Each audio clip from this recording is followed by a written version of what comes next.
बिस्मिल्लाहिर्रहमानिर्रहीम। अस्सलाम वालेकुम क्लास 9th। आज हम आपकी सेकंड टर्म स्टार्ट करेंगे। सेकंड टर्म में सबसे पहले जो हम स्टार्ट करेंगे आपके लेटर्स स्टार्ट करेंगे। लेटर स्टार्ट करने से पहले मैं जो आपको लेटर राइटिंग का मेथड बताऊंगा कि लेटर राइटिंग किस तरह आपने अटेम्प्ट करनी है, कि लेटर राइटिंग में क्या क्या लिखते हैं।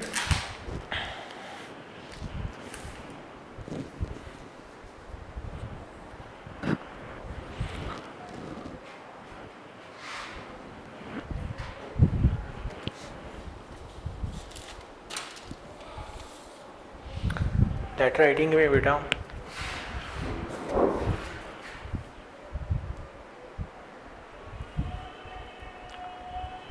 फॉर एग्ज़ाम्पल कोई भी लेटर आ जाता है, आपको टॉपिक है हमारा letter writing.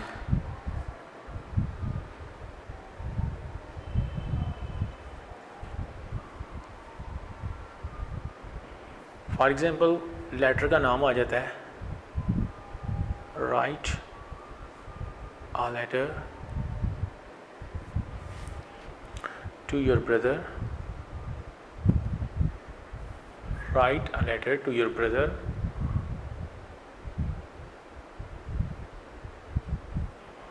about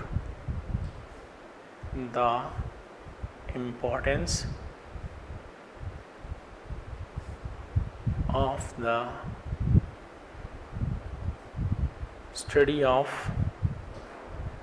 science subjects. Write a letter to your brother about the importance of the study of the science subjects. अपने बाइक को हाथ लिखना है और साइंस के मज़ामीन की अहमियत के बारे में से आगाह करना है। तो लेटर राइटिंग में बेटा, और आपको ये चीज़ बता दें कि बोर्ड के एग्ज़ाम में लेटर, मॉरल स्टोरी और डायलॉग में ऑप्शन होती है। आप कोई भी इनमें से एक चीज़ को अटेम्प्ट कर सकते हैं। पहले मैं आपको बता दूं, ये 9th क्लास का हिस्सा है। 9th क्लास टॉपिक है हमारा लेटर राइटिंग। और लेटर राइटिंग में आपने याद रखना है कि जब भी आपने कोई लेटर लिखना है उसकी बॉडी चेंज होती है, लेकिन उसके जो बाकी एलिमेंट्स होते हैं वो आपने इसी तरह राइट डाउन करने हैं, जिस तरह मैं आपको भी समझाऊंगा। तो अभी सबसे पहले लेटर का नाम लिखा, write a letter to your brother about the importance of the study of science subjects. अपने भाई को खत लिखना है और उसे साइंस के मज़ामीन की अहमियत के बारे में आगाही देनी है, साइंस के मज़ामीन की अफादियत के बारे में से बताना है। ये हमारे लेटर का टॉपिक है। सबसे पहले यहाँ से स्टार्टिंग लेंगे, examination, EXAMINATION, examination hall, comma, यहाँ आपने मेंशन करना city, A full stop, B full stop, then C full stop,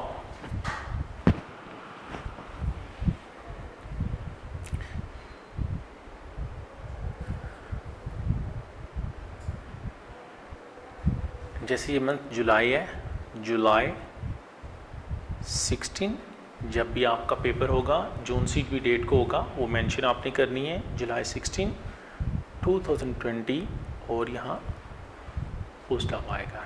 इसके बाद बेटा जी यहाँ आपने लिखना है माय डियर का डी छोटा लिखना है। और देखिए write a letter to your brother, यहाँ ब्रदर का जिक्र हो रहा है। Write a letter to your brother, जिसका भी नाम आएगा उसका आपने यहाँ कैपिटल लगा देना है, ब्रदर, BROTHER, और कामा आ जाएगा। इसके बाद जहाँ हमने ब्रदर को फिनिश किया है, कामा के बाद नेक्स्ट लाइन पे अस्सलामुअलैकुम, ASSALAM हाइफन O, फिर हाइफन अलैकुम, ALAIKUM, अस्सलामुअलैकुम। इस तरह से आपकी लेटर राइटिंग जो बॉडी ऑफ द लेटर है उसकी स्टार्टिंग हो जाएगी। बेटा आपने याद रखना है हर लेटर की जो बॉडी होती है ना दूसरे लेटर से डिफरेंट होती है।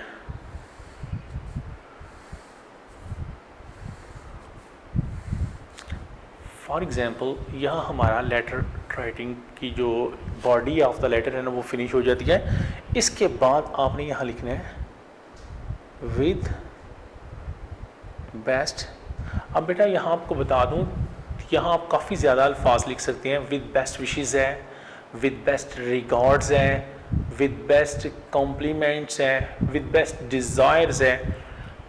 चलिए आप यहाँ विशेस लिख लें। लेकिन लेटर नंबर जो 12th है जो है write a letter to your brother, write letter to your friend, write a letter to your friend condoling the death of his mother, जो कि लेटर नंबर 12 है हमारे सिलेबस में। उसमें आपने बेटा काम करना है कि विद बेस्ट विशेस नहीं लिखना, उसमें आपने लिखना है may her soul rest in peace. May her soul rest in peace आएगा उसमें आपने हरगिज़ विद बेस्ट विशेस नहीं लिखना। इसके बाद चलते हैं, विद बेस्ट विशेस के बाद आपने यहाँ लिखना है yours affectionately AFFECTIONATELY, yours affectionately. अब योर्स अफेक्शनेटली क्यों लिखा है, सिंसियरली क्यों नहीं लिखा, आपने ये भी याद रखना है। योर्स अफेक्शनेटली होता है for relatives, for relatives, for relatives mean यानी ये रिश्तेदारों के लिए है, रिश्तेदारों के लिए। आपने रिश्तेदारों के लिए योर्स अफेक्शनेटली लगाना है। अगर फॉर एग्ज़ाम्पल अगर यहाँ हमारे किसी दोस्त का जिक्र हो रहा है, फ्रेंड का जिक्र हो रहा है, यानी आप यानी आपने किसी रिलेटिव को खत नहीं लिख रहे बल्कि किसी दोस्त को खत लिख रहे हैं, फ्रेंड को खत लिख रहे हैं, तो बेटा उसमें फिर आपने ऐसा करना है, यहाँ लगाना है योर्स। और याद रखें यहाँ अपॉस्ट्रोफी एस नहीं लगाना है, इसमें अपॉस्ट्रोफी एस यानी को कामे वाला एस नहीं लगाना, डायरेक्ट ऐसे लगाना है YOURS, sincerely SINCERELY, your sincerely comma और X full stop, Y full stop, Z full stop. इसी तरह अफेक्शनेटली के बाद भी X full stop, Y full stop, Z full stop. और ये जो सिंसियरली आपने लगाया है ये बेटा किसके लिए होता है, ये फॉर फ्रेंड्स, फॉर फ्रेंड्स यानी मीन्स के ये दोस्तों के लिए है, दोस्त अहबाब के लिए, मीन्स के दोस्तों के लिए, दोस्तों के लिए आप ये यूज़ करेंगे योर्स। योर्स सिंसियरली आप दोस्त अहबाब के लिए यूज़ करेंगे। और ये बोर्ड के पेपर में आपको बता दें बेटा, इसमें आपने याद रखना है कि लेटर और मॉरल स्टोरी और डायलॉग, DIALOGUE, इसमें ऑप्शन है, या तो आप लेटर कर सकते हैं, या तो आप मॉरल स्टोरी कर सकते हैं, या डायलॉग कर सकते हैं। अभी हम तीनों चीज़ों की स्टडी करेंगे, लेटर की भी, मॉरल स्टोरीज़ की भी और डायलॉग भी। लेकिन आपको मैं मशवरा दूंगा कि आपने हमेशा लेटर को अटैम्प्ट करना है, ये 10 मार्क्स का होगा। ऑल दो नीचे वाली भी चीज़ें जो 10 नंबर की हैं, लेकिन इसमें जो हमने स्ट्रक्चर ऑफ द लेटर लिखा है, लेटर राइटिंग का पैटर्न लिखा है, इससे हमें नंबर मिल जाएंगे काफ़ी। और जो बॉडी के नंबर हैं उसके भी नंबर मिल जाएंगे, तो हमें 8-9 नंबर मिल सकते हैं लेटर राइटिंग में। लेटर जो हमेशा आपने कोशिश करनी है कि आपने लेटर को अटैम्प्ट करना है, ना कि मॉरल स्टोरी को, ना कि डायलॉग को। अभी हम लेटर्स के बाद मॉरल स्टोरीज़ की पे भी उनकी रीडिंग करवाएंगे आपको ट्रांसलेशन के साथ। इसके अलावा डायलॉग भी पढ़ाएंगे, लेकिन आपने हमेशा प्रेफरेंस जो है ना वो लेटर को देनी है। दोबारा से इसको देखते हैं।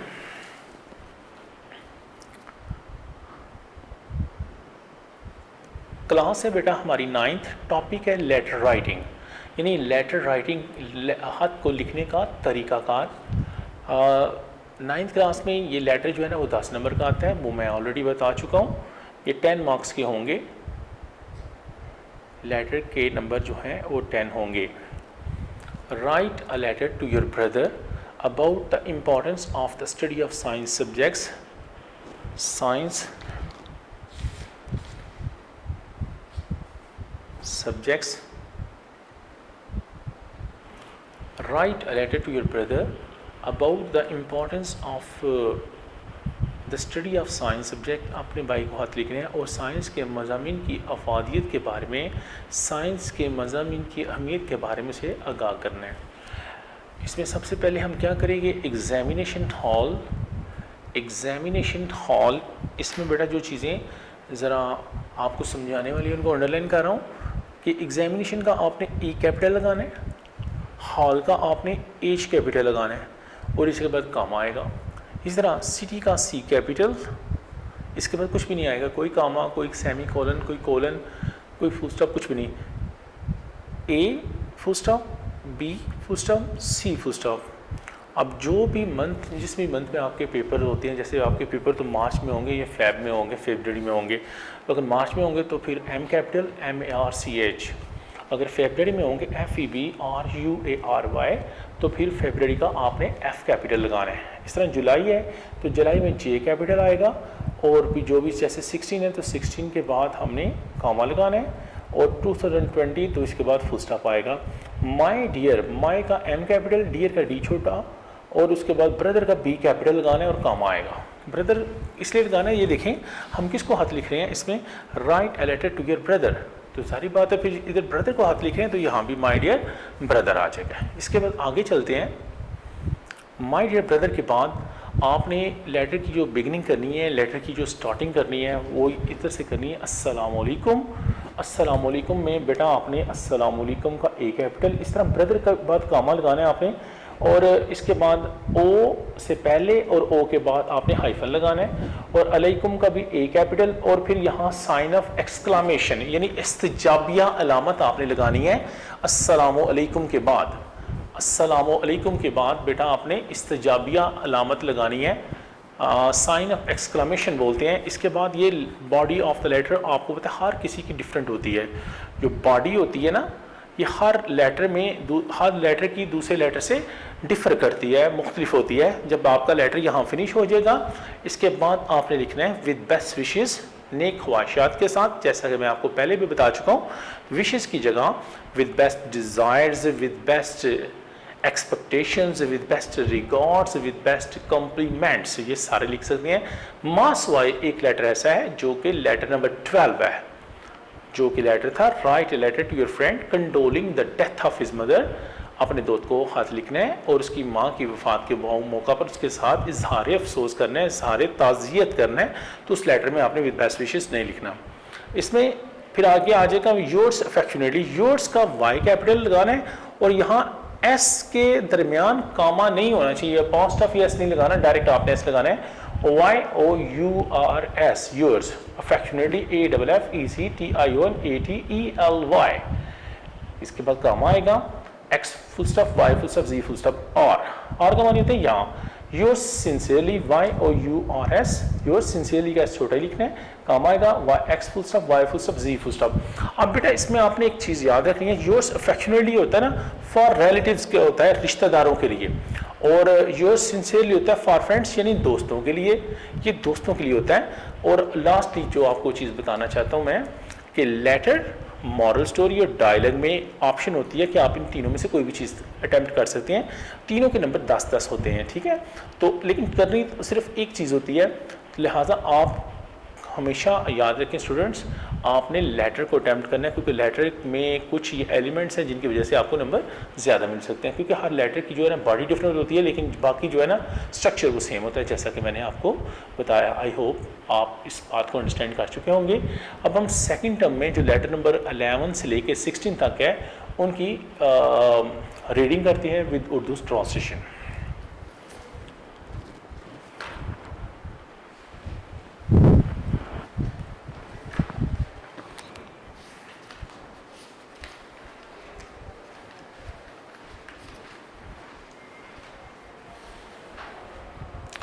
Pilot English grammar and composition and translation, letter number 11 है, पेज नंबर है लेटर नंबर 11, पेज नंबर है 531, Pilot A1 grammar composition. Write a letter to your friend thanking for her hospitality during your visit to her house. अपने दोस्त को खत लिखना है उसकी मेहमान नवाजी पर उसका शुक्रिया अदा करना है जो कि आप उसके घर में आपकी आमद हुई और उसने आपके साथ बड़ा अच्छा सलूक किया, तो उसका शुक्रिया अदा करना है। हॉस्पिटैलिटी बोलते हैं मेहमान नवाजी को। हॉस्पिटैलिटी का मतलब होता है मेहमान नवाजी। आप उसके घर में गए हैं और उसने आपके साथ बहुत अच्छा ट्रीट किया है, आपको बहुत अच्छे तरीके से ट्रीट किया है, तो वो उस सिलसिले में ये हाथ लिखना है। उस तरह एग्जामिनेशन हॉल वैसे ही city A full stop B full stop C full stop जो भी मंथ हो गए, जैसे जनवरी 11 2016 लिखा हुआ है, फुल स्टॉप है माय डियर रूबी अस्सलाम वालेकुम। तो हम इसकी जब रीडिंग करेंगे उर्दू ट्रांसलेशन के साथ, अस्सलाम वालेकुम। आई रीच्ड होम यस्टरडे, मैं कल घर पहुंचा। आई एम ओके हेयर, मैं यहाँ बिल्कुल ठीक ठाक हूँ। ओके का मतलब होता है ऑल क्लियर, ओके का मतलब होता है ऑल क्लियर, मैं यहाँ बिल्कुल ठीक ठाक हूँ। I spend a good time with you, मैंने आपके हमरा एक अच्छा वक्त गुजारा है, मैंने आपके साथ एक अच्छा वक्त गुजारा है।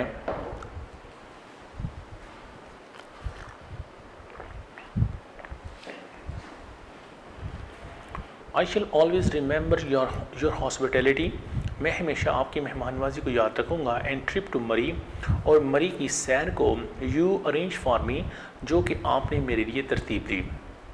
I am thankful to you and your parents, मैं आपका और आपके वालिदैन का मशकूर हूँ, शुक्रगुजार हूँ फॉर द काइंड ट्रीटमेंट, इस अच्छे सलूक पर। My parents wish me,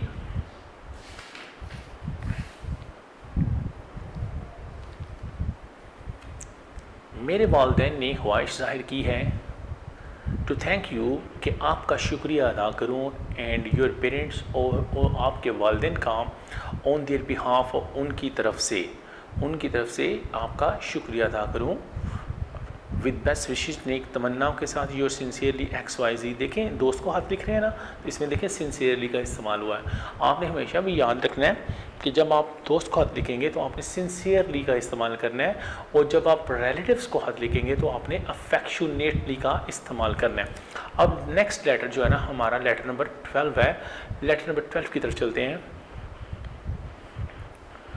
right a letter to your friend condoling the death of his mother, अपने दोस्त को हाथ लिखना है और उनकी वफ़ात के मौका पर उसके साथ इजहार ताज़ियत करना है, इजहार अफसोस करना है। इसकी बिगनिंग ऐसे ही होगी। Examination hall city A full stop B full stop C full stop. Examination hall, hall के बाद कॉमा आएगा। माय डियर, जैसे जनवरी 11 2016 लिखा हुआ है, 16 के बाद फुल स्टॉप आएगा। माय डियर मुश्ताक, देखिए माय का M कैपिटल है, डियर का D छोटा है और मुश्ताक का M कैपिटल है। अब देखिए जब फ्रेंड को लिख रहे हैं तो माय डियर फ्रेंड भी लिख सकते हैं। माय डियर मुश्ताक, तो आप कोई मुश्ताक की जगह कोई भी नाम लिख सकते हैं, अली लिख सकते हैं, ज़ेब लिख सकते हैं, बिलाल लिख सकते हैं, कामरान लिख सकते हैं, कोई भी नाम लिख सकते हैं। अस्सलाम वालेकुम। I am shocked to know the sad news of your mother's death, मुझे आपकी माँ की अलमनाक मौत के बारे में सुनकर बड़ा सदमा हुआ। She was a noble lady, वो एक शरीफ खतून थी। She was kind to us all, वो हम सब के साथ बड़ी मेहरबान थी। It is a great loss for your family, ये आपके ख़ानदान का एक बहुत बड़ा नुकसान है। A mother is a great blessing, माँ एक बहुत बड़ी नेमत है। Nobody can avoid the degree of fate, कोई बंदा भी किस्मत के फरमान को नहीं टाल सकता, कोई बंदा भी किस्मत के लिखे से नहीं बच सकता। I advise you to face the misfortune with courage, मैं आपको नसीहत करता हूँ कि आप इस बड़े नुकसान को हौसलामंदी के साथ बर्दाश्त करें। मे her soul rest in piece, और लास्ट में साइन ऑफ एक्सक्लेमेशन लगाना है, खुदा उनकी रूह को जवार रहमत में जगा दे। Your sincerely XYZ। आगे चलते हैं जो कि लेटर नंबर 13 है। लेटर नंबर 13 है।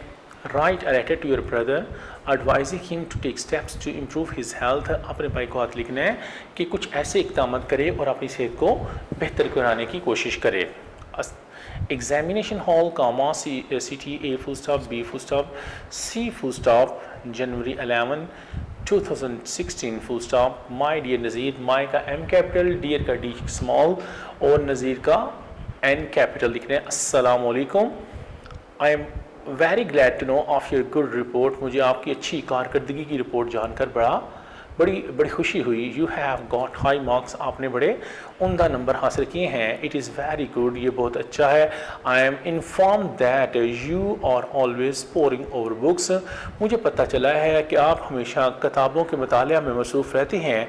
And do not care for your health, और अपनी सेहत का ख्याल नहीं रखते। इट इज़ नॉट गुड, ये अच्छी बात नहीं है। हेल्थ इज़ वेल्थ, सेहत बहुत बड़ी दौलत है। A sound body has sound mind, एक अच्छे जिस्म के अंदर एक अच्छा जहन होता है। Try to sleep and get up early, जल्दी सोने और जल्दी उठने की कोशिश करें। Go outside for morning walk, सुबह की सैर के लिए बाहर जाएं। एंड हैव लाइट एक्सरसाइजेज, और हल्की फुल्की वर्जिशें करें। I hope you will pay heed to it, मैं समझता हूँ कि आप मेरी बात को, मेरी नसीहत पर अमल पैरा होंगे। Yours affectionately XYZ। Letter number 14 है, लेटर नंबर 14 है, write a letter to your sister thanking her for a gift, अपनी बहन को हाथ लिखना है, एक तोहफा के लिए उसका शुक्रिया अदा करना है। Examination hall city A full stop B full stop C full stop. आगे है January 11 2016 full stop. My dear Anam अस्सलामुअलैकुम। अब देखें बेटा, जैसे जनवरी 11 2016 लिखा हुआ है, जब आपके एग्ज़ाम होंगे तो जोन सा ईयर होगा, जोन सा मंथ होगा, जोन सी डेट होगी, वही मेंशन करनी है। जैसे आज की डेट में 16 जुलाई है, तो हम यहाँ अगर एक डेमो के तौर पे लिखें तो इस लाइन की जगह हम ऐसे लिखेंगे जुलाई 16 कामा जुलाई का J कैपिटल 2020 और लास्ट पे फिर फुल स्टॉप, ऐसे आपने लिखना है। माई डियर अनम अस्सलामुअलैकुम, your letter came to hand, आपका खत मुझे मौसूल हुआ। I have also receive the watch you send to me, मैंने वो घड़ी भी मौसूल की जो आपने मुझे भेजी थी।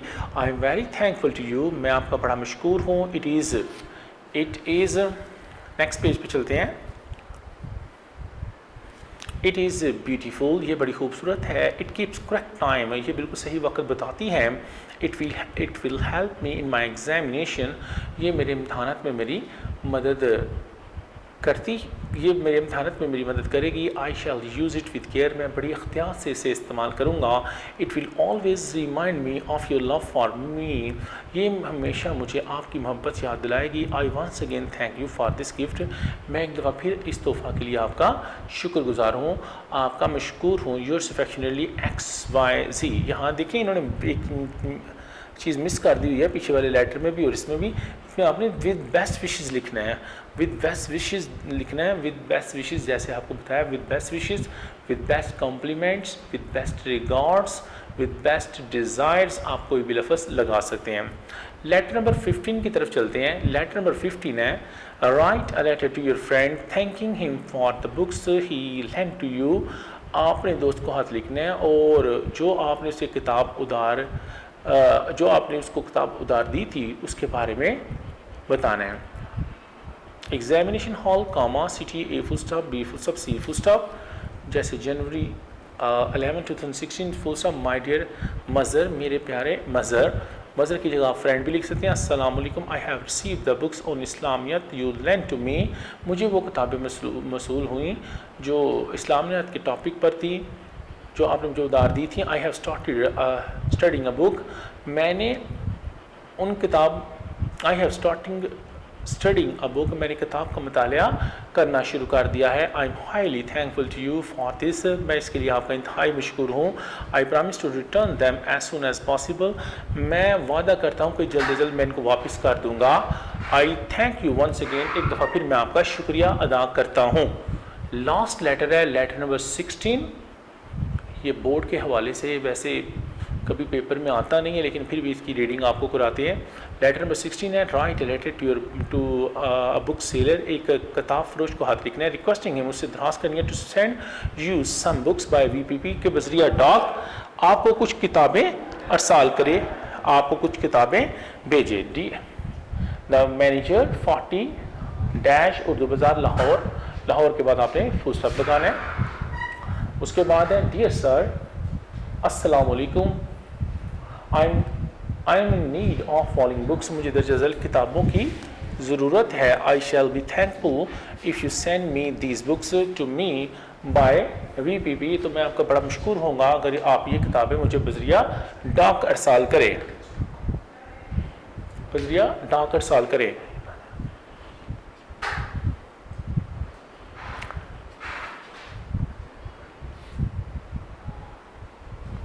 Pilot A1 New Grammar and Composition for Class 9 1 copy, Shaheen Urdu for Class 9 1 copy, Pakistan Studies for Class 9 1 copy, Chemistry for Class 9 1 copy, yours faithfully इसके बाद कॉमा आएगा, January 11 comma 2016 full stop, Munir Ahmad 46 main बाज़ार comma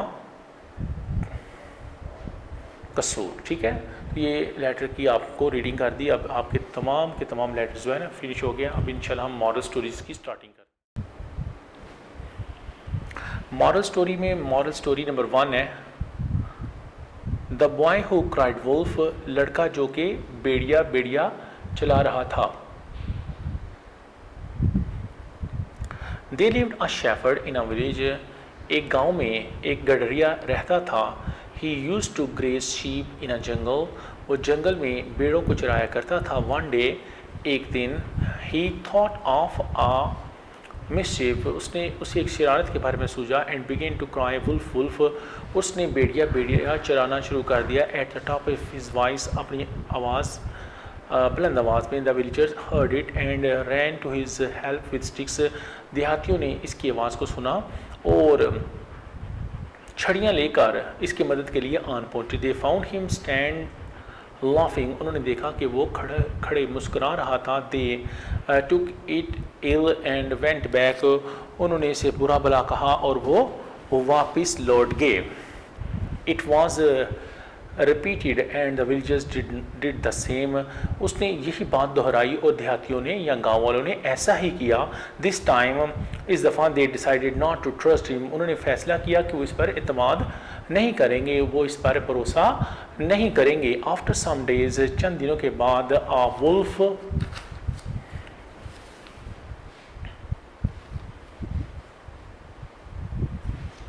a wolf did come there, एक भेड़िया वहाँ आन पहुँचा। The boy cried wolf many times, लड़के ने बहुत दफ़ा बेड़िया चलाया। But nobody came to help him, लेकिन कोई बंदा उसकी मदद के लिए ना आ सका। The wolf killed the boy, बेड़िया ने लड़के को कत्ल कर दिया या मार डाला। And some of the sheep, और कुछ बेड़ों को। मॉरल नतीजा, once a liar always a liar, एक जो झूठा होता है हमेशा झूठा ही होता है। नेवर टेल अ लाई, कभी झूठ ना बोलो। नेवर टेल अ लाई, कभी झूठ ना बोलो। नंबर 2 है, स्टोरी नंबर 2 है जो अभी सेकंड टर्म की हम पढ़ने लगे हैं 9th क्लास। उस स्टोरी का नाम है the jester and the king. मसखरा, मजाक करने वाला और बादशाह।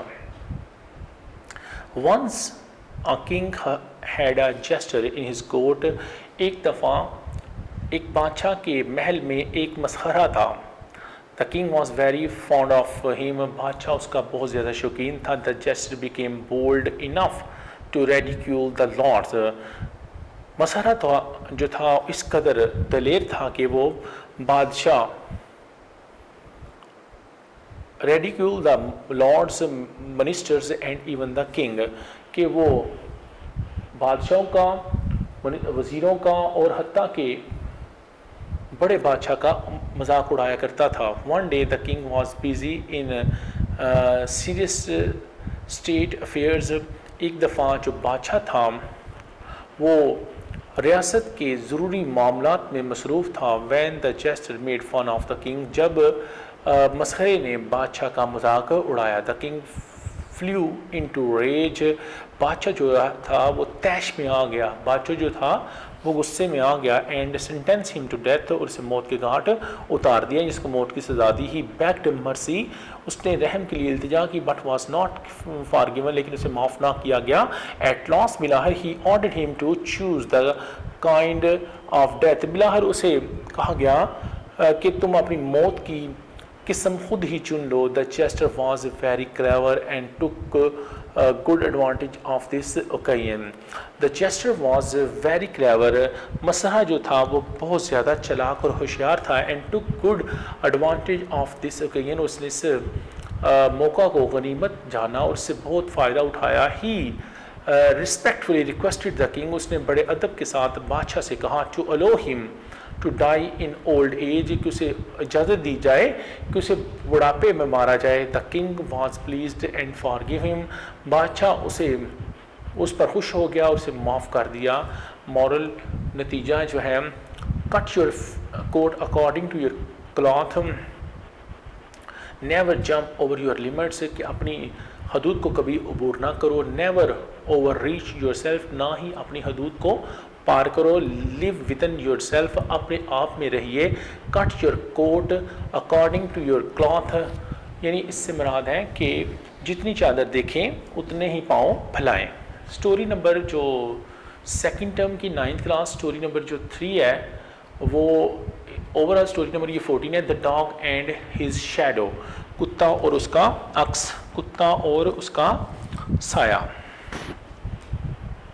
One day, a hungry dog stole a piece of meat from a butcher's shop. एक दिन एक भूखे कुत्ते ने एक कसाब की दुकान से एक गोश्त का टुकड़ा चुराया। He wanted to go to a safe place to eat it. उसे खाने के लिए किसी बाहिफाज़त जगह पर जाना चाहता था। On his way, उसके रास्ते पर he reached the bridge of a stream. वो एक नदी के पुल पर पहुंचा। क्रॉसिंग द ब्रिज, पुल को अबूर करते हुए या पुल को पार करते हुए, he looked into the clear water, उसने साफ शफाफ पानी में देखा। फ्लोइंग अंडर द ब्रिज, जो कि पुल के नीचे बह रहा था। He thought that there was another dog, उसने सोचा कि एक दूसरा कुत्ता था। With a piece of meat, एक गोश्त के टुकड़े के साथ। He wanted to snatch that piece, वो चाहता था कि वो गोश्त का टुकड़ा छीन ले। He opened his mouth to bark, उसने भौंकने के लिए अपना मुंह खोला। But it in doing so, लेकिन ऐसा करते हुए, his own piece of meat fell into the stream, उसका अपना गोश्त का जो टुकड़ा था वो पानी में गिर गया। मॉरल, अहलाकी सबक या नतीजा, ग्रीड इज अ कर्स, लालच बुरी बला है। ऑल कवर्ट ऑल लूज, सब कुछ खोना, सब कुछ पाना, सब कुछ खोना। डू नॉट बी ग्रीडी, लालची मत बनिए। Something is better than nothing, कुछ होना कुछ ना होने से बेहतर है। A bird in hand is worth two in the bush. आगे चलते हैं, स्टोरी नंबर 15 है ओवरऑल सेकेंड टर्म में, fox and the grapes. There was a hungry fox, एक भूखा लोमड़ था। He went here and there in search of food, वो खुराक की तलाश में इधर उधर उड़ा, वो खुराक की तलाश में इधर उधर गया। He came to a vineyard, वो एक अंगूर के सहन में पहुंचा। There the grapes were ripe, अंगूर पके हुए थे। ही जंप्ड, उसने छलांग लगाई।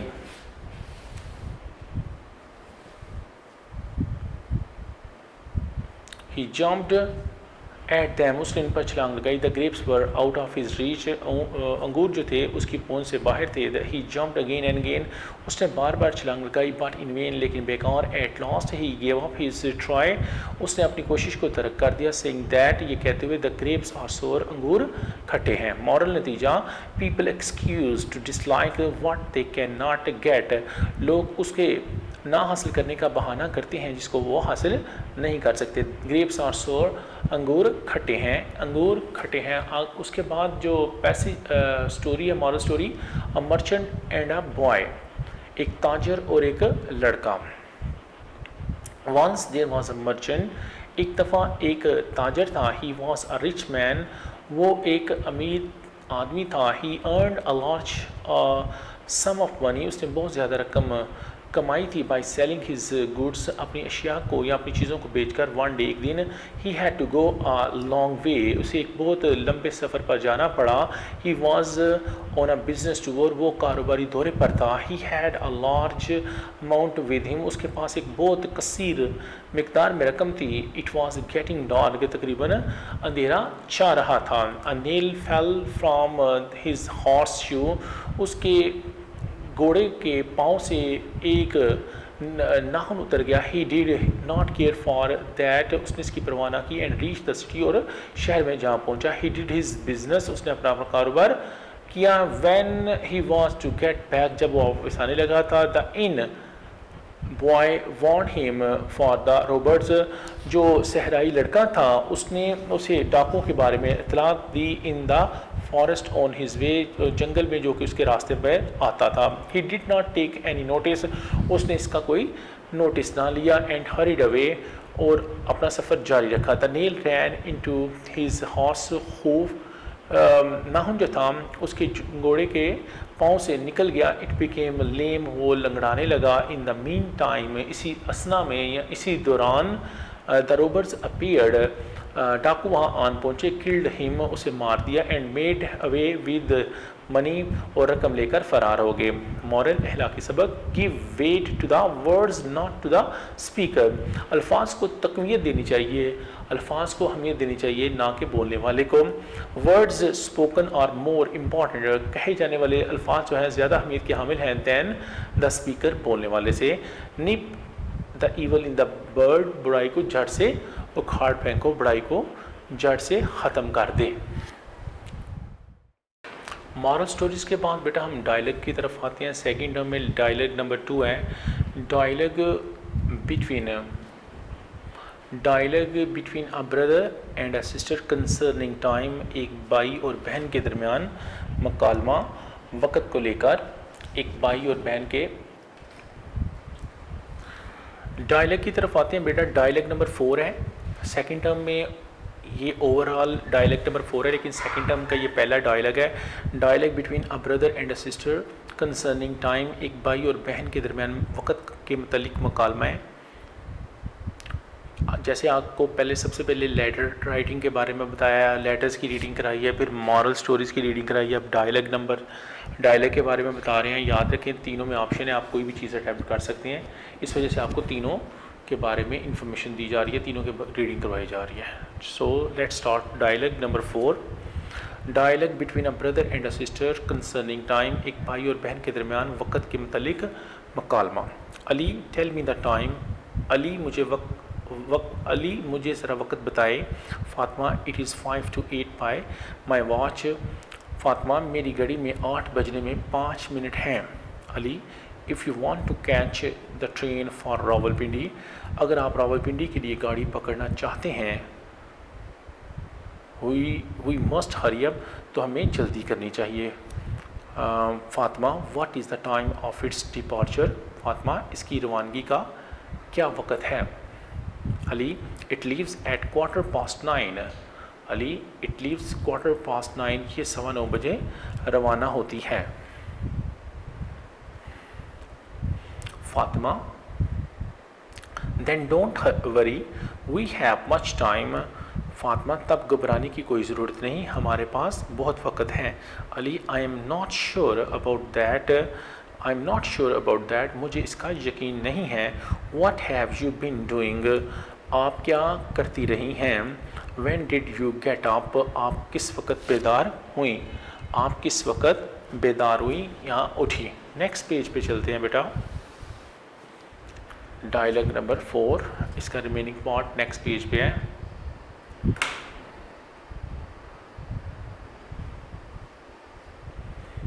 Fatima I got up earlier than 5:30, मैं 5:30 बजे से पहले ही उठ गई थी। देन आई परफॉर्म्ड एब्ल्यूशन, तब मैंने वज़ू किया।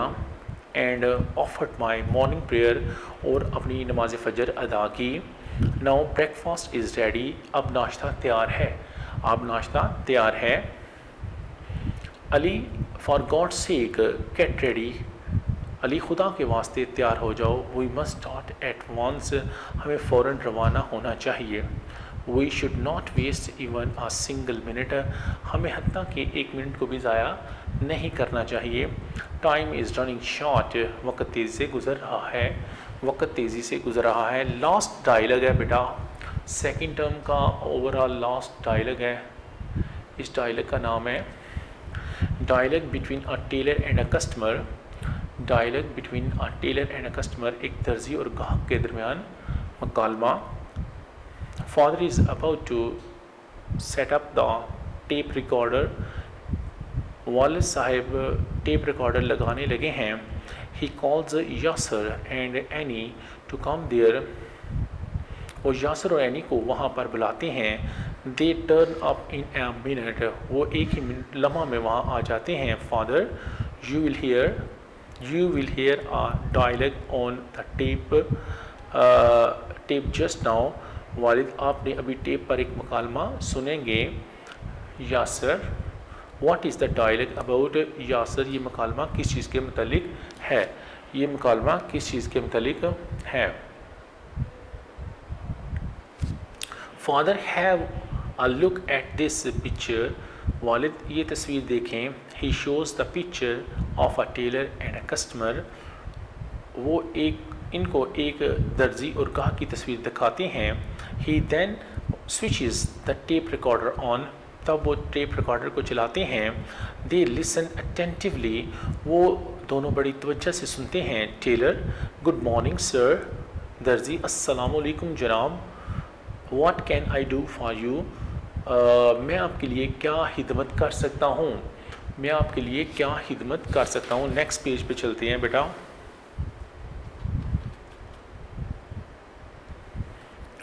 Customer please take my measurement for a suit, गाहक एक सूट तैयार करने के लिए आप मेरी फरमाइश कर लें। टेलर विद प्लेयर सर, दर्जी बहुत खुशी की बात है। काइंडली कम दिस वे, बराए मेहरबानी इस तरफ तशरीफ़ लाइए। Kindly tell me the style and shade of your choice, बराए मेहरबानी आप मुझे ज़रा अपनी पसंद की तर्ज और नमूना बता दें। Customer I want a brown Tweed suit of ordinary style, गाहक मुझे आम तर्ज का भूरे रंग की ट्वीड का सूट चाहिए। Please tell me your stitching charges, बराए मेहरबानी मुझे अपनी सिलाई के खर्चात बता दें।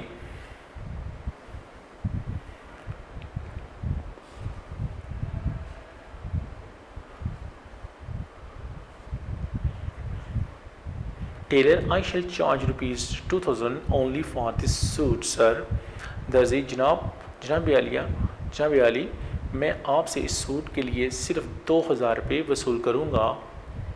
Customer that is quite right, गाहक ये दुरुस्त है। Tailor would you kindly come some time next week for the try, tailor क्या आप मेहरबानी करके अगले हफ्ते किसी रोज़ ट्राई के लिए आ सकते हैं। Customer yes ring me up, जी हाँ आप मुझे ज़रा टेलीफोन कर दीजिए। I give you my card, मैं आपको अपना कार्ड देता हूँ। टेलर दर्जी वेरी वेल सर, बहुत अच्छे जनाब, गुड मॉर्निंग, सुबह बखैर।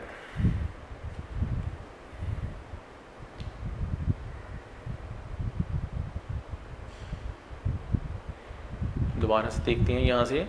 Taylor very well sir, good morning, दर्जी बहुत अच्छा जनाब, अस्सलाम वालेकुम। Father takes out the plug and talks to his children, अब्बाजान प्लग निकाल देते हैं और अपने बच्चों से बातें करते हैं या अपने बच्चों से मुखातिब होते हैं। Father my children what have you to say about it, मेरे बच्चों आपको इसके बारे में क्या कहना होगा। Yasir father it was very interesting, Yasir अब्बाजान ये बहुत दिलचस्प था। Annie father I would like to hear it again and again, मैं इसे दोबारा सुनना चाहूँगी। देन वी शैल रीहेयर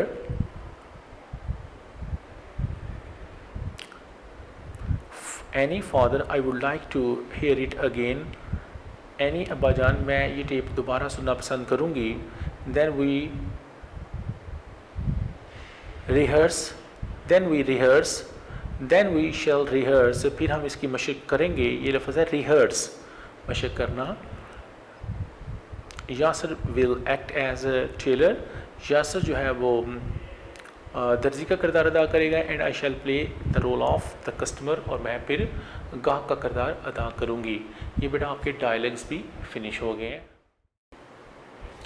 बिस्मिल्लाहिर्रहमानिर्रहीम। बेटा अब नेक्स्ट जो हमारा टॉपिक है वो कम्प्रीहेंशंस है। कम्प्रीहेंशन नंबर ये बेसिकली 18 है। कम्प्रीहेंशन, कम्प्रीहेंशन का मानी होता है टू कम्प्रीहेंड, टू अंडरस्टैंड, इसको समझना है, और समझ के नीचे जो क्वेश्चंस दिए हुए हैं उनके आंसर लिखने हैं। तो बेटा आपको बोर्ड के पेपर में ये पैराग्राफ आएगा, नीचे इसके क्वेश्चन लिखे होंगे, फिर आपने इसके आंसर देने हैं। तो आप पैराग्राफ को एक दफ़ा रीडिंग करेंगे तो आपको आंसर याद हो जाएंगे। सो पैराग्राफ को पढ़ते हैं, उसके बाद इनके क्वेश्चन आंसर की रीडिंग करते हैं। कम्प्रीहेंशन नंबर है 18। One day a girl found a coin, एक दफ़ा एक लड़की को एक सिक्का मिला। It rolled away before her broom when she was sweeping the yard, ये उसकी झाड़ू के साथ लड़खड़ाया जब वो सहन में झाड़ू दे रही थी। And fail with a little clatter against the wall, और फिर एक तरफ दीवार के साथ जाकर लग गया। He ran and picked it up, भागी या दौड़ी और इसको उठा लिया। Someone had drop it while crossing the yard, किसी से ये गिर गया था सेन को बुर करते हुए। And perhaps had not even trouble to look for it, और उन्होंने इसकी तलाश करने की कोशिश शायद ना की हो। इट वॉज वर्थ लिटल, एक छोटा सा कीमती ये छोटी सी कीमती चीज़ थी। But it seemed a whole fortune to her, लेकिन ये उनके लिए बड़ी खुशकिस्मती वाली बात थी। Who never had anything of her own before, जिनके पास इस तरह की पहले कोई चीज़ ना थी। She rubbed it, clean it and sleeve of her blue cotton jacket, उन्होंने अपनी नीली कॉटन की जैकेट के साथ इसको रगड़ा। And put it into her pocket, उसे अपनी जेब में डाल लिया, इसे अपनी जेब में रख लिया। इसके बाद ये नीचे देखिए इनके क्वेश्चन आंसर दिए हुए हैं। ये भी आपको बता दूं कि ये 10 नंबर का क्वेश्चन आएगा, पैसेज आएगा और क्वेश्चन आंसर आएंगे। आपने पैसेज और क्वेश्चन आंसर को अटेम्प्ट करना है।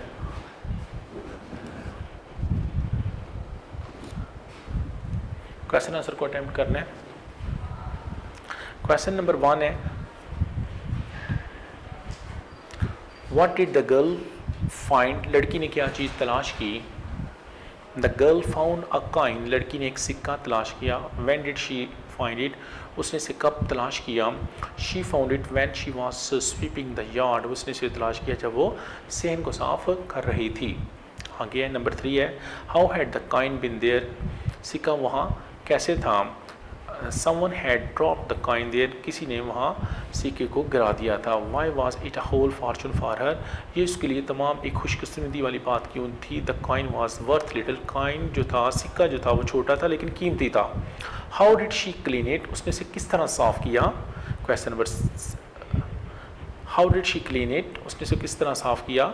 What did she do after cleaning it, उसने इसे साफ़ करने के बाद क्या कर लिया।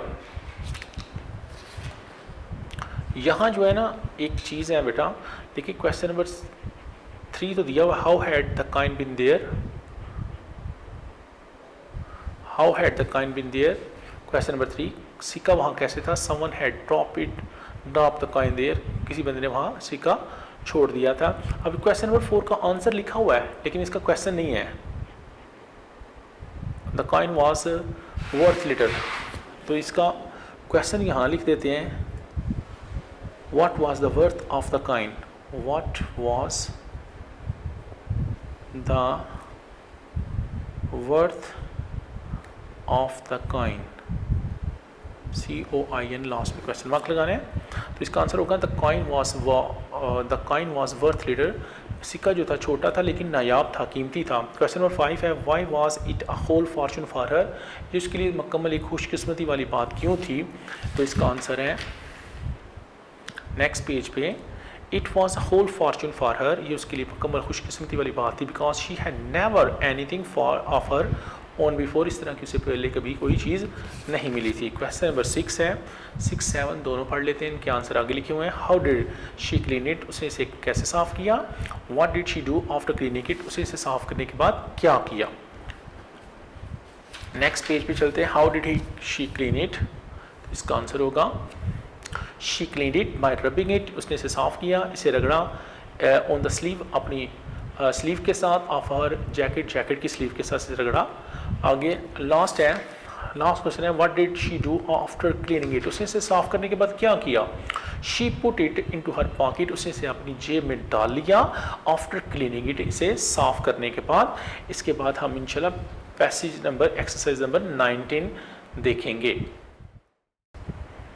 एक्सरसाइज नंबर बेटा अब जो हम पढ़ेंगे वो एक्सरसाइज नंबर है 19। फर्स्ट ऑफ ऑल हम इस पैसेज की रीडिंग करते हैं। इन दिसंबर 1930, दिसंबर 1930 में doctor Mohammad Allama Iqbal was invited to preside over the annual meeting of all India Muslim League at Allahabad. Allama Iqbal Mohammad Ali, doctor Allama Iqbal को ऑल इंडिया मुस्लिम लीग के अजलास में शिरकत के लिए इलाहाबाद दावत दी गई। In his address he openly opposed the India of welding together of Hindus and Muslims into one nation। उन्होंने खुल्लम खुल्ला मुखालफत की कि हिंदुस्तान वाले जो हैं मुसलमानों को अपनी हिंदू कौम में मस्क करना चाहते हैं। ही डिक्लेयर्ड दैट, आपने ऐलान फरमाया कि the move to apply one constitution to both the Hindus and the Muslims would result in civil war, कि हिंदू और मुस्लिम को जब एक आइन में डाल दिया जाएगा तो इसका मतलब है सिविल खाना जंगी शुरू हो जाएगी। He wanted to see the Punjab Sindh Balochistan and the KPK a single state for the Muslims. आप चाहते थे कि पंजाब सिंध बलूचिस्तान और KPK जो है एक वाहिद रियासत में मुसलमानों की मलकियत पहुँचे, so that they should give live according to the teachings of Islam, ताकि वो इस्लाम की तालीमात के मुताबिक अपनी ज़िंदगियाँ बसर कर सकें। We can say that Allama Iqbal was the first thinker, हम ये कह सकते हैं कि अलामा मोहम्मद इकबाल जो हैं वो पहले मुफक्कर थे to give us the idea of a separate homeland for the Muslim, जिन्होंने मुस्लिम्स ऑफ इंडिया, और जिन्होंने हिंदुस्तान के मुसलमानों के लिए अलहदा वतन का तस्वर दिया। आई को बेटा आपने दैट इज़ पढ़ना है, that is partition of the separate homeland for the Muslims of India, जो कि हिंदुस्तान के मुसलमानों के लिए एक अलहदा वतन था। Partition of the sub continent into 2 sovereign state, जो कि बरसगीर पाक व हिंद की 2 खुद मुख्तार रियासतें बना दी जाए। The Muslim soon realize the importance of the demand for separate states, मुसलमानों ने जल्द ही अलहदा रियासत की अहमियत को भांप लिया। It was then adopted as the Pakistan resolution 1940, इसे अपनाया गया जब ये पाकिस्तान रेजोल्यूशन करारदाद पाकिस्तान 1940 में मंजूर हुई। अब क्वेश्चन आंसर है। क्वेश्चन आंसर में बेटा सबसे पहले जो क्वेश्चन है, where was the annual meeting of all India Muslim League held in 1930। All India Muslim League की जो सालाना मुलाकात थी वो 1930 में कहाँ हुई, तो इसका आंसर ये नीचे लिखा हुआ है। Annual meeting of the all India Muslim league was held at Allahabad in 1930। Annual सालाना मीटिंग जो थी ऑल इंडिया मुस्लिम लीग की वो 1930 में हुई। Doctor Mohammad Iqbal was invited, आगे who was invited to preside over the session, इस सेशन की सदारत के लिए किसको दावत दी गई, किसको मदऊ किया गया। Doctor Mohammad Iqbal was invited to preside over the session, doctor Mohammad Iqbal को इस की सदारत के लिए बुलाया गया। नंबर 3 है, what did the Allama Iqbal oppose, what idea did the Allama Iqbal oppose, Allama Iqbal ने किस नज़रिए की मुखालफत की, तो इसका आंसर नेक्स्ट पेज पे है बेटा। Allama Iqbal oppose the idea of thinking both the Hindus and the Muslims as one nation, Allama Iqbal ने इस सोच की, इस नज़रिया की मुखालफत की कि हिंदुओं और मुसलमानों को एक कौम की तश्कील, एक कौम की शक्ल में तश्कील दिया जाए। क्वेश्चन नंबर 4 है, क्वेश्चन नंबर बेटा 4 है, which province did he want to be included in the Muslim state, कौन से सूबों को वो मुसलमानों की रियासत में शामिल करना चाहते थे। तो इसका आंसर क्वेश्चन नंबर 4 का है, he wanted to see the Punjab, Sindh, Balochistan and the K in the Muslim state, को चाहते थे कि पंजाब को, सिंध को, बलूचिस्तान को और के को मुसलमानों की रियासत बना दिया जाए। क्वेश्चन नंबर 5 है, on what grounds did he demand a separate state for the Muslims of India, किस बुनियाद पर उन्होंने मुसलमानों के लिए अलहदा वतन का मुतालबा किया। तो इसका आंसर है क्वेश्चन नंबर 5 का, he demanded a separate state for the Muslims, उन्होंने मुसलमानों के लिए एक अलहदा वतन का मुतालबा किया, ऑफ इंडिया, हिंदुस्तान के मुसलमानों के लिए अलहदा वतन का मुतालबा किया, on the grounds of the teachings of Islam, इस्लामी तलीमात की बुनियाद पर। क्वेश्चन नंबर जो 6 है, when was the Pakistan resolution moved, करारदाद पाकिस्तान कब मंजूर की गई। तो इसका आंसर है बेटा क्वेश्चन नंबर 6 का, the Pakistan resolution was moved in 1940, करारदाद पाकिस्तान 1940 में मंजूर हुई, करारदाद पाकिस्तान 1940 में मंजूर हुई। पैसेज नंबर जो है ना बेटा आप ओवरऑल 20 है। Exercise number 20, Indian National Congress was founded in 1885 by a liberal English man mister A.O. Hume.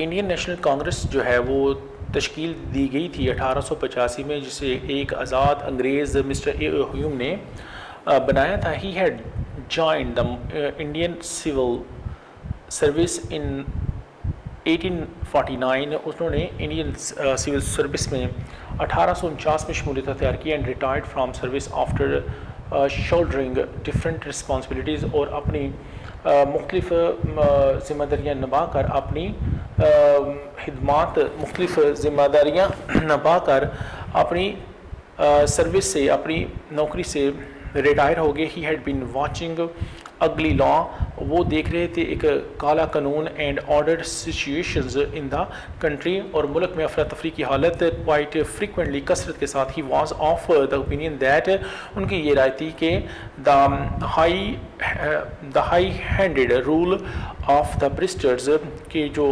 शान शौकत वाला कानून है ब्रिस्टर्स के लिए, was paving away for the unexpected outburst of the violence, ये जो है तशद्दुद का बायस बना है। His plan was to put a safety value to minimize the mounting sentiments. आप का ये मंसूबा था, उसका ये मंसूबा था कि एक अच्छा मंसूबा दिया जाए जिससे इस तशद्दुद को कम किया जा सके अगेंस्ट द ब्रिटिश रूल। बरतानवी कानून के मुताबिक it was meant to provide an outlet which could ventilate the revolutionary spirit. It was meant to provide an outlet, जिससे एक सोच मुहैया की जाए, which could ventilate the revolutionary spirit, जिससे इनकलाबी जज्बे को फोकियत मिले। Mister Hume put the plan before Lord Dufferin, mister Hume ने ये जो मंसूबा था और लॉर्ड ड्यूफ्रन के सामने रखा। इसके क्वेश्चन आंसर हैं। क्वेश्चन नंबर 1 है, who founded the Indian National Congress, किसने इंडियन नेशनल कांग्रेस की बुनियाद रखी।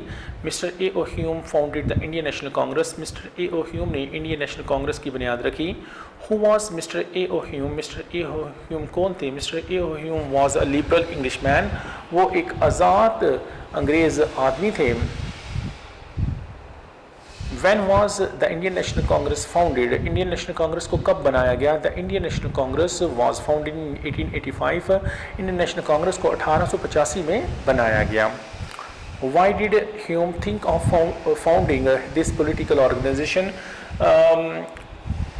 ह्यूम ने ऐसा क्यों सोचा कि इस सियासी तंजीम को बनाया जाए।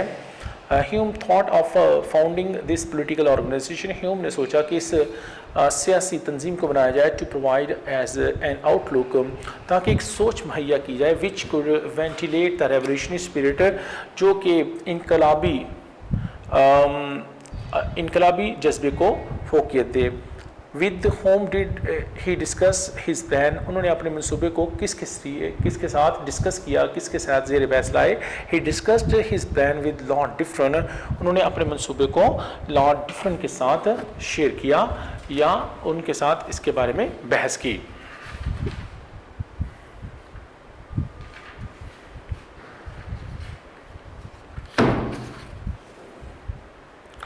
एक्सरसाइज नंबर जो है ना बेटा 21 है, ओवरऑल एक्सरसाइज नंबर 21 है।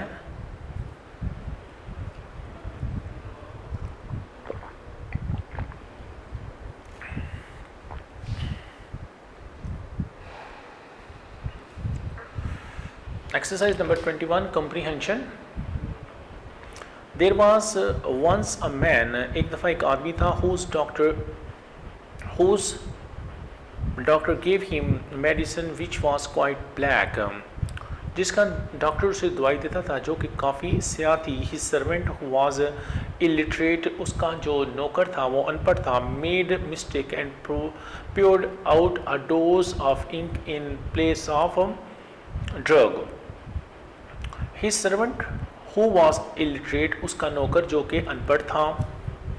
मेड मिस्टेक, उसने गलती की। And poured out a dose of ink, और उसके अंदर एक स्याही उंडेल दी in place of the drug, ना के दवाई। He gave it to his master, उसने से अपने मालिक को दी। हु ड्रैंक इट, जिसने से पी लिया। After the patient had taken the dose of ink, जब मरीज़ ने स्याही वाली खुराक ले ली। The servant somehow realise his mistake, तो बहरहाल नौकरों को अपनी गलती का एहसास हुआ। He ran back to his master and said, वो अपने आका के पास अपने मालिक के साथ भागा और उसे कहा, सर जनाब, I have given you a dose of ink instead of the medicine, लिहाजा मैंने जनाब आपको दवाई की जगह स्याही की खुराक दे दी है। As both were equally black, जैसा कि दोनों बराबरी की या मसावी स्याह थी। What should be done now, अब क्या करना चाहिए। The master replied softly, master ने बड़ी नरमी के साथ, मालिक ने बड़ी नरमी के साथ जवाब दिया। Now give me a piece of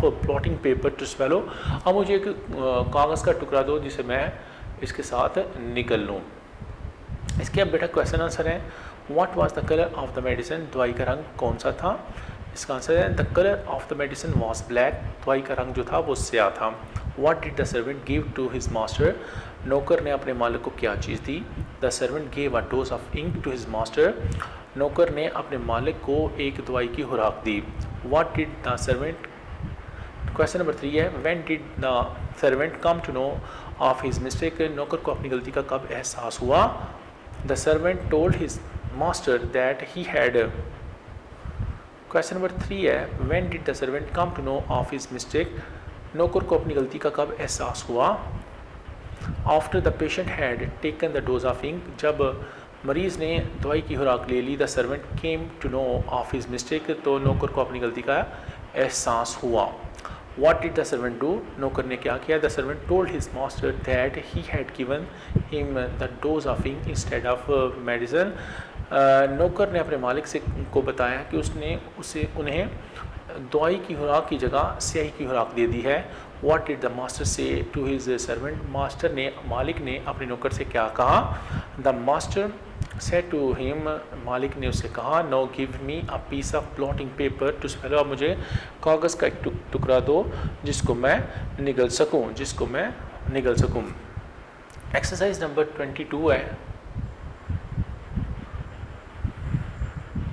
their lived a monkey in a forest, किसी जंगल में एक बंदर रहता था। One day he was going about in search of food, एक दफ़ा वो खुराक की तलाश में गया। As he was very hungry, जैसा कि वो बहुत ज़्यादा भूखा था। At last he entered the house of a farmer, बिलाहर वो एक किसान के घर में दाखिल हो गया। There was know body in the house, घर में कोई बंदा नहीं था। The monkey found a hard vessel, बंदर ने वहाँ एक बर्तन देखा या सुराही देखी विद अ नैरो ओपनिंग, जिसका मुंह बड़ा तंग था। He put his hand into it, उसने अपना हाथ इसके अंदर डाल लिया। It had grains in it, इसके अंदर कुछ अनाज था। He took handful of grains, उसने अनाज की मुट्ठी भर ली। And try to pull his hand out, लेकिन अपना हाथ बाहर निकालने की कोशिश की। But he could not do so, लेकिन वह ऐसा ना कर सका। विद हिज क्लोज फिस्ट, जब इसका मुंह बड़ा तंग था या इसका ढक्कन तंग था। आफ्टर सम टाइम, कुछ देर के बाद, the owner of the house came up, घर का मालिक जो था वहाँ आन पहुँचा। His dog was also with him, उसका कुत्ता भी वहाँ मौजूद था। The dog fell upon the monkey, कुत्ता जो था वो बंदर पर टूट पड़ा। And tore him into pieces, उसे टुकड़ों में तकसीम कर दिया। Thus the monkey met his fate, इस तरह बंदर जो था अपने अंजाम को पहुंचा। ड्यू टू हिज ग्रीड, अपने नॉलेज की वजह से। क्वेश्चन आंसर में जो बेटा पहला क्वेश्चन है, where did the monkey live, बंदर कहाँ रहता था, तो इसका आंसर नेक्स्ट पेज पे है। The monkey lived in a forest, बंदर एक जंगल में रहता था। क्वेश्चन नंबर 2 है, why did he enter the house of a farmer, वो एक किसान के घर में क्यों दाखिल हुआ, तो इसका आंसर होगा बेटा, ही entered the house of a farmer, वो एक किसान के घर में दाखिल हुआ। इन सर्च ऑफ फूड, खुराक की तलाश में। क्वेश्चन नंबर 3 है, what did he find there, उसने वहाँ क्या चीज़ तलाश की। He found a hot vessel with a narrow opening there, उसने इसे वहाँ एक तंगनुमा सुराही देखी जिसका मुंह बड़ा तंग था। What was in the vessel, vessel में सुराही में क्या चीज़ थी। There were grains in the vessel, उस सुराही में कुछ अनाज था। What did the monkey do, बंदर ने क्या किया। The monkey put his hand into the vessel, बंदर ने अपना हाथ उस बर्तन में डाला। Why could he not pull his hand out of the vessel, वो सुराही से अपना हाथ क्यों बाहर ना निकाल सका। He could not pull his hand out of the vessel with closed fist, वो अपना हाथ उसमें से ना निकाल सका क्योंकि उसका मुंह बंद था। How did the monkey meet his fate, बंदर अपने अंजाम को कैसे पहुंचा। The dog of the farmer fell upon the monkey, किसान का जो कुत्ता था वो बंदर पर टूट पड़ा। And tore him into pieces, उसे टुकड़ों में तकसीम कर दिया या टुकड़ों में बांट दिया। एक्सरसाइज नंबर जो है ना वो 23 है। A tailor rain a shop in अ बाज़ार, दर्जी एक बाज़ार में एक दुकान चलाता था। An elephant use to go to the river through that बाज़ार, एक हाथी जो था वो उस बाज़ार के ज़रिए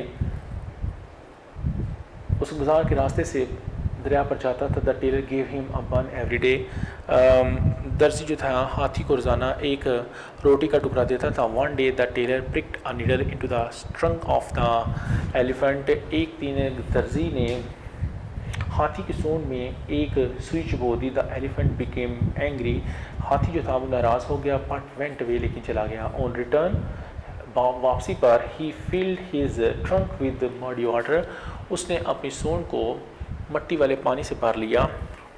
on reaching the shop of the tailor, दर्जी की दुकान पर पहुँचने पर, he put his trunk into it, उसने अपनी सूंड इस पर रखी। And squirted the dirty water into the shop of the tailor, और गंदा पानी जो था वो दर्जी की दुकान पर बखेर दिया। All the fine and the new dresses of his customers were spoiled, all the fine and new dresses, तमाम जो उम्दा और नए मलबूसात थे, ऑफ हिज कस्टमर्स, उसके ग्राहकों के, वर स्पॉइल्ड, वो ज़ाया हो गए।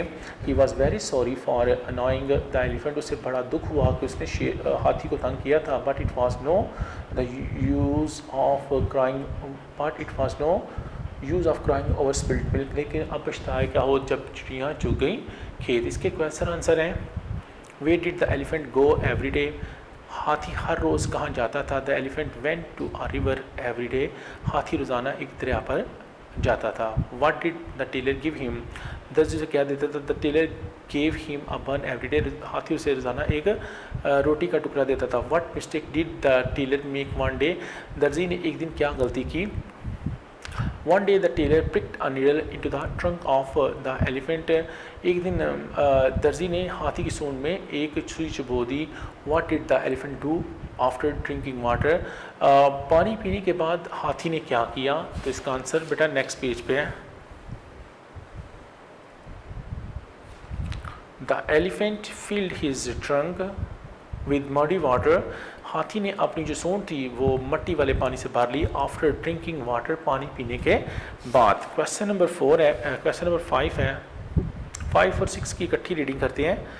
How did the elephant punish the tailor for his mistake, हाथी ने दर्जी को उसकी गलती के लिए क्या सज़ा दी, कैसे सज़ा दी। What is the moral story of, what is the moral of the story, इस कहानी का अखलाकी सबक क्या है, या हाथी ने दर्जी को कैसे सज़ा दी। Question number 5, the elephant reach the shop of a tailor, हाथी जो था दर्जी की दुकान पर पहुंचा। Put his trunk into it, इस पर अपनी सूंड रखी। And squirted dirty water into the shop, और अब उसकी दुकान पर गंदा पानी फेंक दिया। What is the moral of the story, इस कहानी का अखलाकी सबक क्या है। The moral is there is no use of crying over spilled milk, इसका अखलाकी सबक ये है कि अब पछताए क्या होत जब चिड़ियाँ चुग गई खेत, अब पछताए क्या होत जब चिड़ियाँ चुग गई खेत।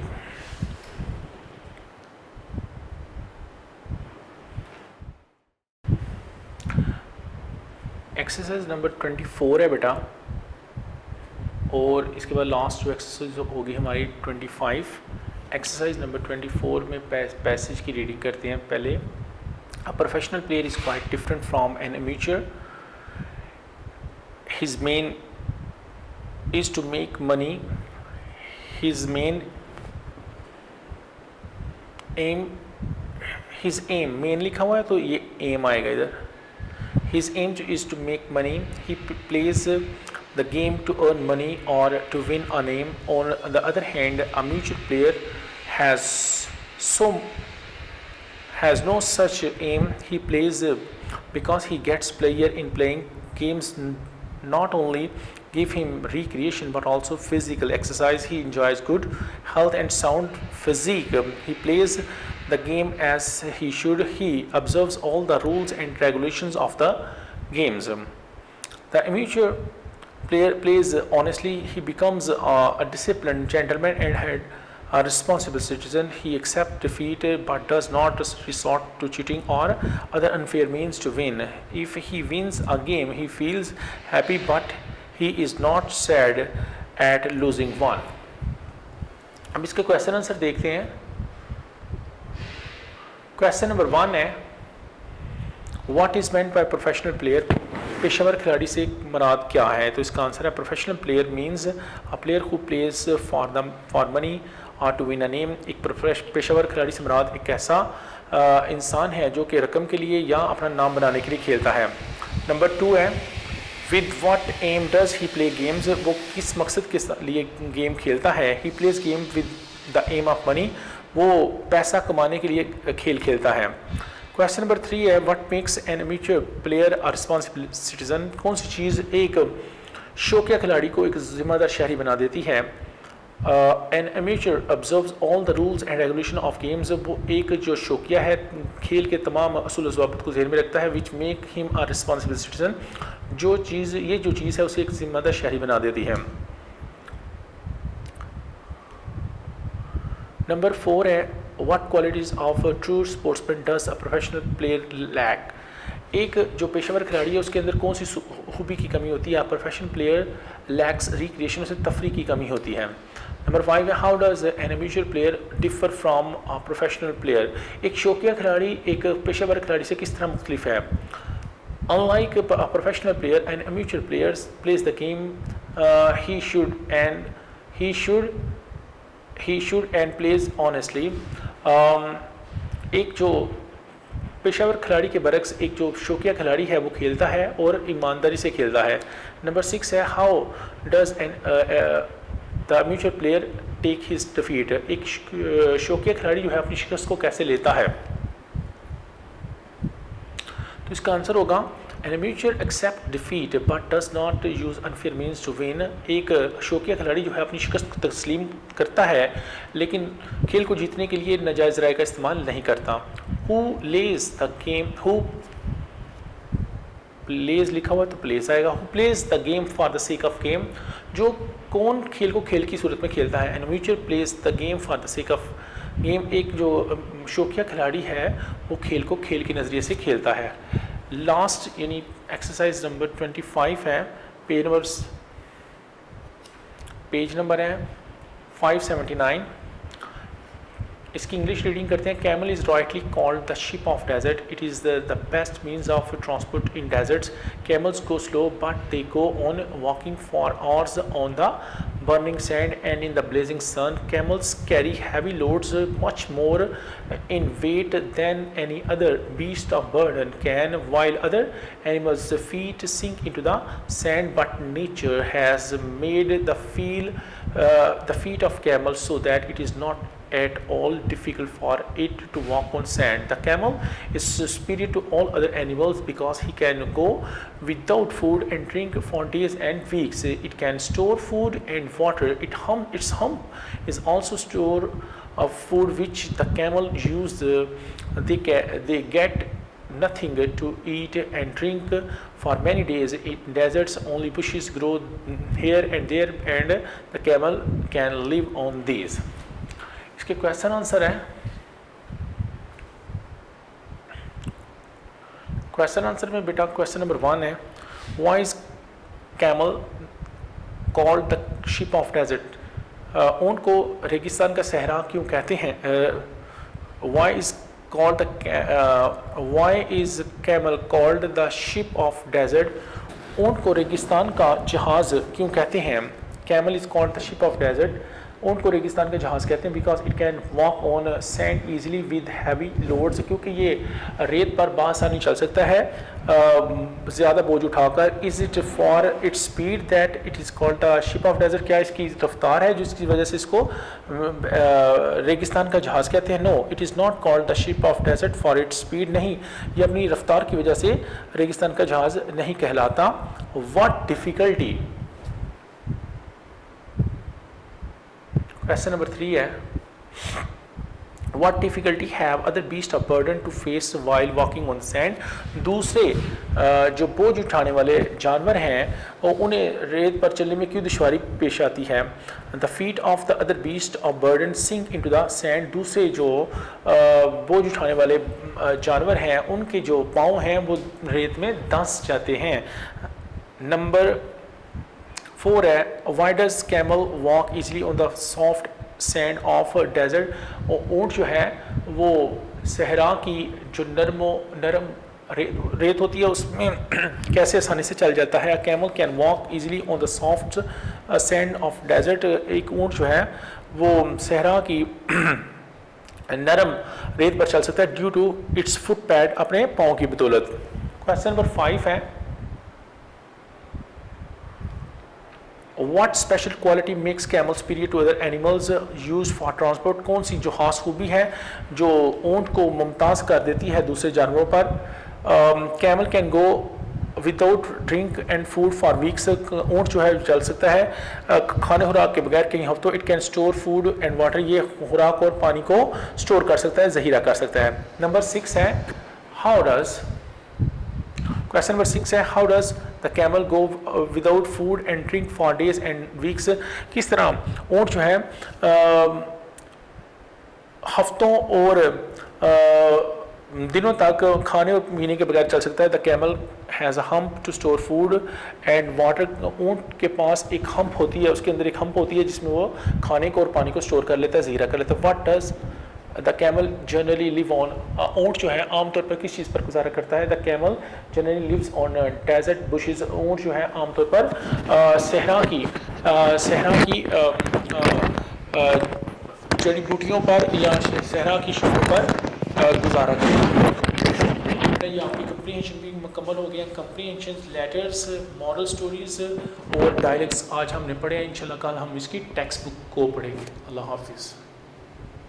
वीडियो पसंद आई तो लाइक करें, अपनी राय कमेंट करें। ऐसे ही मजीद वीडियोस के लिए हमारा चैनल सब्सक्राइब करें और बेल का आइकन दबाएं ताकि आपको हर वीडियो का नोटिफिकेशन मिलता रहे।